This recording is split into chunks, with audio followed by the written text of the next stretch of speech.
have a saying at Fisher Investments: don't just do something, stand there.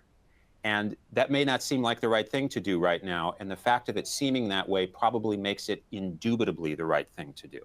When you have a correction and you allow your emotions to get the better of you as people are showing signs of panic, which they certainly are today, the question for you as an investor who has long-term time, or has a longer-term time horizon, I'm sure it's at least more than 3 to 6 months from now, if not more than years and years to come, selling out at a relative bottom, especially as others are panicking along with it, simply doesn't pay. And what you see here is just an example on it. You may sell today, feel better about it. Perhaps for a little while you feel better. But the question is, when do you get back in? Because in corrections, they do turn around as quickly as they fall, taking people by surprise in the same way that it came down. You don't know when to get back in. And the market has a tendency to shoot right back up on you in ways that you can't imagine. Once it does, it may never come back down to that level. And the opportunity cost of that is absolutely enormous. And I say this again, if you have longer term plans as an investor, if you have a roadmap or how to get you to your financial goals, you do that via the stock market, and you do that by predominantly being in. Being out is no way to ultimately get the long-term gains of the stock market. Though these periods be painful, it's still very important. Now, there's another thing I want to say here tied to the don't just do something, stand there. Our work is constant. We are never letting up. We work hard every single day. When we come into the office, it's not just about what we have in the portfolio and monitoring that, but every day we come in and ask, how have our views that we had before changed given the current circumstances?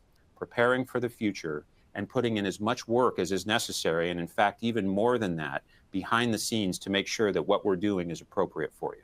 And this work, of course, is representative of that.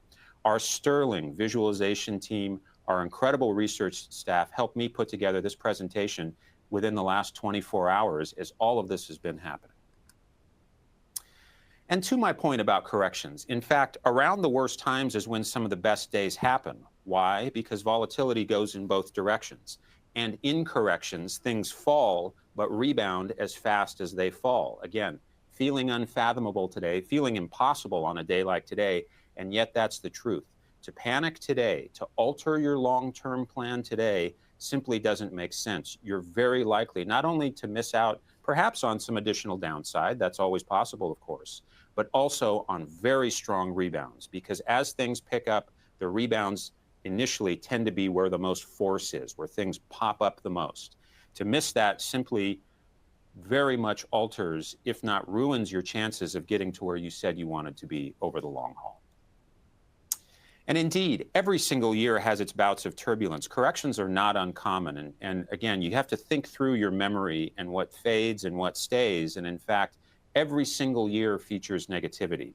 What I have on the screen is showing annual returns, but the purple bars are demonstrating the negative parts of the year. And that, as you'll notice, regardless of how good or bad the year was, every single year has big bouts of positivity and bouts of negativity. There's no really exceptions to that.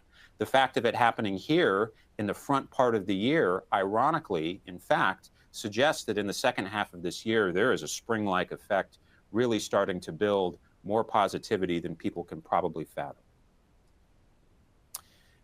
I said it before, here's just some numbers to it. Equity volatility is quite normal. Corrections are quite normal. Here we have bull markets going back through time. You can see how long they were, their annualized returns, their cumulative returns, and then you can see the number of 2 to 10% pullbacks, which are numerous. I mean, look at how often those happen. And then the number of corrections where you get to 10 to 20%. Even those, every bull market features them really, except for maybe a very short one from 20 to 22. Beyond that, these are things that you should expect to happen, not be exceptional.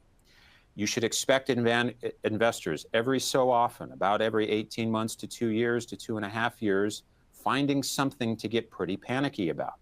Today's environment is no different. There is some real there, but the panic part of it is no different than any reaction we see, and it's common, not uncommon.